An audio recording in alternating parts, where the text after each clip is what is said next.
हमारा अगला विश्लेषण अंग्रेजों के जमाने के उन कानूनों से जुड़ा है जिनसे आजादी दिलाने के लिए केंद्र सरकार ने आज संसद में 3 बिल वो लेकर आई। भारत में फिलहाल अपराधों को लेकर 3 तरह के कानून चलते हैं। एक है इंडियन पीनल कोड, जिसे आप आईपीसी के नाम से जानते हैं। दूसरा है कोड ऑफ क्रिमिनल प्रोसीजर यानी सीआरपीसी, और तीसरा है द इंडियन एविडेंस एक्ट। और इन तीनों कानूनों के बारे में आपने कई बार सुना होगा, लेकिन क्या आपको ये सारे कानून अंग्रेजों के जमाने के लगते हैं? ये ज्यादातर जो कानून है ये अंग्रेजों के जमाने के हैं और 150 वर्षों से भी ये कानून ज्यादा पुराने हैं। और अब केंद्र सरकार इन्हें बदलने के लिए आज नए बिल लेकर आई है। आज संसद में केंद्रीय गृह मंत्री अमित शाह ने 3 बिल पेश किए हैं। इनमें एक बिल का नाम है भारतीय न्याय संहिता, जो इंडियन पीनल कोड की जगह लेगा। दूसरा है भारतीय नागरिक सुरक्षा संहिता, जो सीआरपीसी की जगह लेगा। और तीसरा है भारतीय साक्ष्य बिल, जो इंडियन एविडेंस एक्ट को हमेशा के लिए समाप्त कर देगा। यानी इन कानूनों की मदद से अंग्रेजों के कानून अब भारत में हमेशा के लिए समाप्त हो जाएंगे, आजादी के लगभग 76 साल बाद। और इनकी जगह भारत के अपने कानून, जो भारत के लोगों के हिसाब से बनाए गए हैं और आज के समय के अनुसार बनाए गए हैं, अब ये नए कानून देश में लागू हो जाएंगे। क्योंकि लागू आप ही के ऊपर होंगे, इसलिए आपको सबसे पहले इन कानूनों के बारे में सही जानकारी होनी चाहिए। फिलहाल इन तीनों बिलों को एक संसदीय कमेटी के पास समीक्षा के लिए भेजा गया है और इन नए कानूनों में कई तरह के बदलाव किए गए हैं। इन बदलावों के बारे में आज हम आपको विस्तार से बताएंगे, लेकिन उससे पहले आप ये देखिए कि गृह मंत्री अमित शाह ने आज संसद में इस बदलाव पर क्या कहा। अध्यक्ष जी, मैं सदन को आश्वस्त कर सकता हूं कि 1860 से लेकर 2023 पर 23 तक अंग्रेज पार्लियामेंट ने बनाए हुए कानून के आधार पर इस देश की क्रिमिनल जस्टिस सिस्टम चलती रही। इसकी जगह भारतीय आत्मा के साथ ये 3 कानून अब प्रस्तावित होंगे और हमारी क्रिमिनल जस्टिस सिस्टम के अंदर बहुत बड़ा परिवर्तन आएगा। कि जिन्होंने भी ये कानूनों को पढ़ा होगा, इसकी प्रायोरिटी क्या थी? मानवीय की हत्या से या महिला के साथ दुराचार से बड़ा कोई कानून अपराध नहीं हो सकता। तो इसको 302 नंबर पर स्थान दिया गया।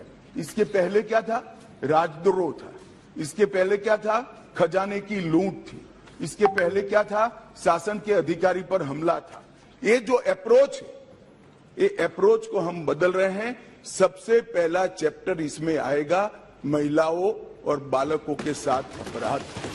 दूसरा चैप्टर आएगा मानव वध और मानव शरीर के साथ जो अपराध होते हैं उसका आएगा।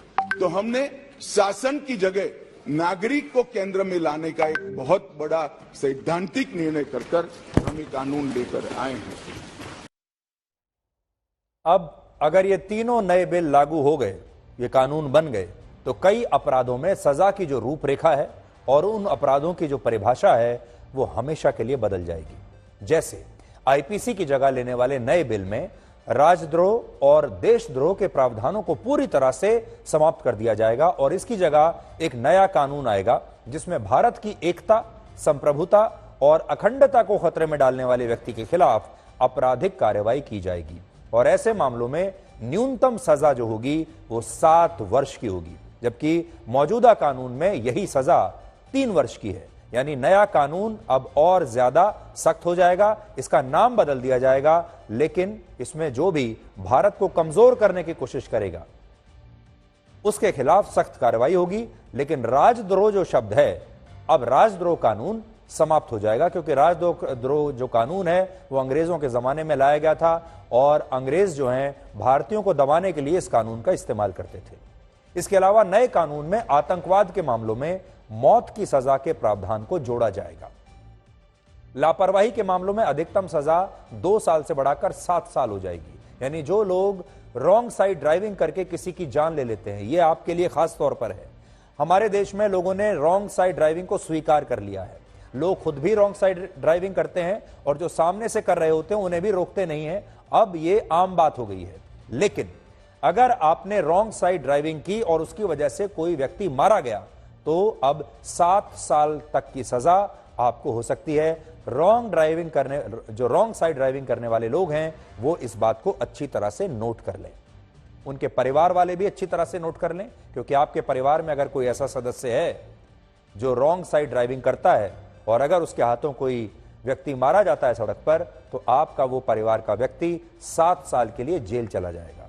तो अगर वो खुद नहीं मान रहा है तो कम से कम परिवार के लोगों को और दोस्तों को उसे समझाना चाहिए। नए कानूनों में अप्राकृतिक यौन अपराधों के लिए भी पहले अब कोई प्रावधान नहीं होगा और धारा 377 को इससे हटा दिया जाएगा। बलात्कार पीड़ितों की पहचान छिपाने के लिए नए प्रावधान लागू किए जाएंगे। नाबालिग से गैंगरेप के मामले में मौत की सजा के प्रावधान को अब जोड़ा जाएगा। 16 साल से कम उम्र की नाबालिग लड़की से रेप के खिलाफ अलग कानून होगा और ऐसे अपराधों में अधिकतम सजा को 20 वर्ष कर दिया जाएगा, यानी ये कानून अब सख्त हो जाएंगे। बलात्कार के दूसरे मामलों में न्यूनतम सजा 7 से बढ़ाकर 10 वर्ष कर दी जाएगी। इसके अलावा मॉब लिंचिंग के मामले बहुत आते हैं आजकल। मॉब लिंचिंग यानी भीड़ की हिंसा के मामलों में अब मौत की सजा का प्रावधान होगा। अगर मॉब लिंचिंग कोई करता है तो उसे मौत की सजा होगी। दाऊद इब्राहिम जैसे फरार अपराधियों पर उनकी गैर मौजूदगी में मुकदमा चलाने के लिए एक नया प्रावधान लाया जाएगा। अगर ये लोग भारत नहीं भी आते, पकड़ में नहीं भी आते हैं, तो भी इन पर भारत में मुकदमा चल सकता है। और जिन सेक्शन में 7 साल या उससे ज्यादा की सजा मिलती है, उन मामलों में फोरेंसिक टीम का क्राइम सीन पर जाना अब आवश्यक होगा। महिलाओं और बच्चों के खिलाफ होने वाले अपराधों पर इस बार खास ध्यान दिया जाएगा और आतंकी गतिविधियों और संगठित अपराधों को कड़ी सजा के प्रावधान के साथ जोड़ दिया गया है।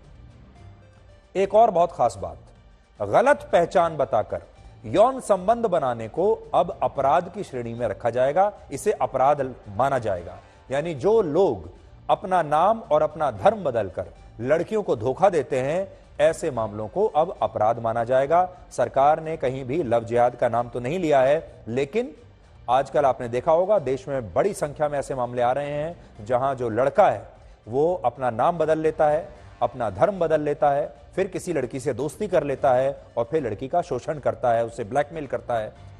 पहले ये सारे लोग बचकर निकल जाते थे, पर अब ये अपना नाम बदलना और अपने धर्म को बदलकर किसी लड़की के साथ संबंध बनाना एक अपराध की श्रेणी में आ जाएगा।